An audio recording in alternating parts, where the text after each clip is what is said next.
नमस्कार, मी नेहा गायकवाड मेरा भरा समाचारमध्ये तुमचं मनपूर्वक स्वागत करते। आपण ह्याच्या आधी सुद्धा मंगलताईंची आपण संवाद साधला। प्रभाग क्रमांक 89 मधनं मंगलताई उभ्या आहेत। त्याचबरोबर अनेक विकासनशील कामं ते रेग्युलर करत असतात आणि ह्याच्या आधी सुद्धा आपण त्यांच्याशी संवाद साधलेला आहे। प्रभागामधले अनेक असे ज्वलंत मुद्दे आहेत, त्या स्वतःहून जेव्हा प्रभागामध्ये फिरतात तर त्यांना काही मुद्दे महत्त्वाचे वाटतात। त्या संदर्भात आज आपण संवाद साधणार आहोत मंगलताईंसोबत।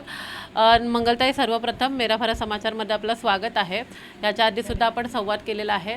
ज्याप्रमाणे आपण पाहतोय की धोबीघाट जो परिसर आहे तो तिथे खूप मोठ्या प्रमाणामध्ये जिथे ते फेरीवाले आहेत, लोकांना रहदारीसाठी लोकांना येण्या जाण्यासाठी रस्ता नाही आहे, तर त्या संदर्भात आपण काम करते ह्याच्या आधी सुद्धा। तर त्याबद्दल काय म्हणणं आहे आपलं? आता तिथे जे फेरीवाले आहेत त्यांना तर आपण असं साईडला करू शकत नाही, कारण की जे महानगरपालिकेच्या माध्यमातून आपण त्यांना स्थलांतर कुठेतरी म्हणजे असं आपण योग्य ती जागा देऊ आणि त्याच्यानंतर ते लोक फेरीवाले तिथे ते त्यांचे जे व्यवसाय आहे ते करतील। आणि जे फुटपाथ आहेत, जे ॲम्ब्युलन्स वगैरे आतमध्ये जे धोबीघाटमध्ये जाते आणि तिथून मग बाहेर येण्यासाठी त्यांना अर्धा तास लागतो, तोपर्यंत जे आजारी लोक वगैरे आहेत त्यांना खूप त्रास होतो आणि शाळेमधून जी मुलं सुटणारी असतात त्यांनाही खूप त्रास होतो। पण त्यासाठी मी पहिल्यांदा हेच करेन की महानगरपालिकेला मी निवेदन देईन की स्थानिक म्हणजे कुठेतरी अशी जागा द्या जेणेकरून ते अधिकृत जे फेरीवाले आहेत त्यांना आपण तिथे शिफ्ट करू शकतो आणि जे ते फुटपाथ आहेत ते आपण मोकळे करता येतील, जेणेकरून लोकांना ये जा करण्यासाठी नागरिकांना व्यवस्थित होईल। ज्याप्रमाणे ह्या प्रभागामध्ये आपण पाहतो की रस्ते खूप छोटे छोटे आहेत, लोकांना चालायला पण खूप त्रास होतो ज्या झोपडपट्ट्या आहेत त्यामध्ये, आणि त्याच्यामध्ये खूप पाणी मोठ्या प्रमाणामध्ये साचलेलं असतं। आता उन्हाळ्यातच ही अवस्था आहे, तर मग पावसाळ्यात तर पाहायलाच नको। मग त्या संदर्भात आपले काय उपाययोजना असतील आणि आपण काय पर्याय शोधणार आहोत? आता त्यामध्ये उपाययोजना एकच करू शकतो, जे नाले आहेत, जे आधीचे बांधकाम झालेले आहेत ते बांधकाम पहिल्यांदा आपल्याला तोडावं लागेल। जे छोटे नाले आहेत त्यांना आपल्याला मोठे नाले करावे लागतील, जेणेकरून की ते पाणी निघून जाईल। आणि जिथे कचरा साचलेला आहे की तो कोणी काढतही नाही, महानगरपालिका येते ते काढून जातात, पण इतका ते होत नाही क्लिअर, कारण की ते छोटे छोटे नाले आहेत। आणि राहिली गोष्ट, त्या नाल्यांमध्ये पिण्याच्या पाण्याचे जे पाईप गेलेले आहेत ते पहिला आपल्याला काढावे लागतील। जर ते काढल्यानंतर ते पाणी सुरळीत चालू राहील आणि जेणेकरून परिसरामध्ये पाणी साचणार नाही, त्याच्यावर मी पहिला उपाय करेन आणि जे मी करत आहे। ज्याप्रमाणे आपण आता म्हणालात, पण कचऱ्याच्या समस्यासुद्धा या प्रभागामध्ये खूप ज्वलंत आहेत। आपण रस्त्याने पाहतो की लोक रस्त्याने पण गाड्या जाळण्यासाठी पण रस्त्यात एवढा कचरा असतो की गाड्या जाळण्यासाठी सुद्धा रस्ता नसतो। मग त्यावेळेला आपण काय करणार? कचऱ्याची मुख्य व्यवस्था कशी करणार?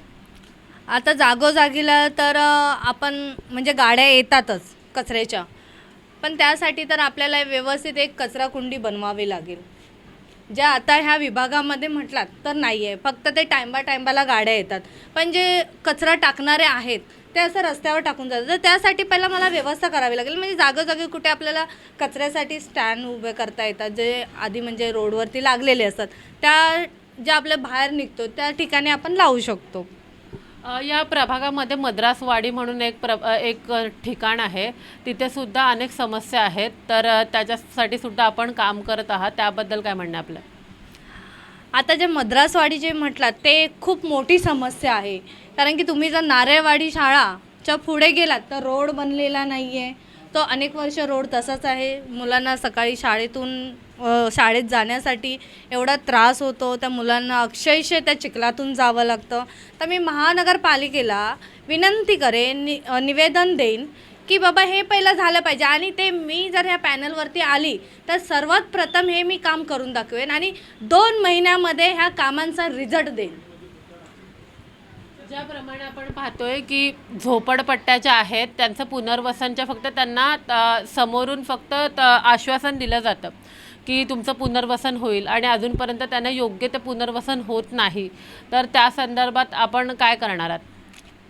जर जनतेने जे मतदारांनी जर चांगला चेहरा, नवीन चेहरा जर इथे आणला तर नक्कीच त्यांचं ते पुनर्वसन होईल, कारण की अनेक वर्ष तुम्ही बघत असाल, तुम्ही ऐकलंही असाल की झोपडपट्टीचा विषय म्हणजे जे तानसा पाईपलाईन जे गावदेवीमध्ये जे तुटलेले आहेत गेले अनेक वर्ष, ती लोक त्याच्याकडे पॅनलच्या नेत्यांकडे पूर्ण मंत्रालयापर्यंत जाऊन आली, पण त्यांना व्यवस्थित पर्यायी जागा तर त्यांना अजून भेटलेल्या नाही आणि जिकडे भेटले तिकडे ते राहण्याची व्यवस्थाही व्यवस्थित नाही आहे.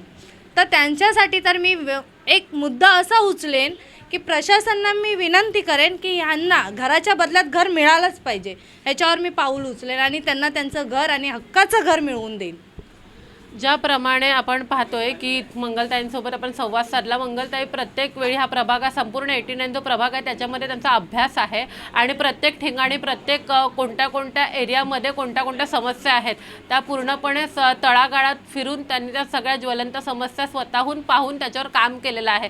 त्याच्यामुळे कुठे काय समस्या आहे ते त्यांना योग्य ते रित्या माहिती आहे आणि त्याच्यावर काय उपाययोजना करावे हे त्यांना योग्य ते रित्या माहिती आहेत. त्यामुळे कुठेतरी त्यांचा एक विश्वास आहे की जेव्हा मतदार ह्यांना संधी देतील त्यावेळेला नक्कीच हे चित्र पालटेल आणि त्याच्यानंतर सांताक्रूज प्रभाग क्रमांक 89मध्ये नवं विकास आपल्याला पाहायला मिळेल. त्यामुळे अशाच अपडेटसोबत आपल्यासोबत जोडून राहा. नेहा गायकवाड, मेरा परत समाचार, मुंबई.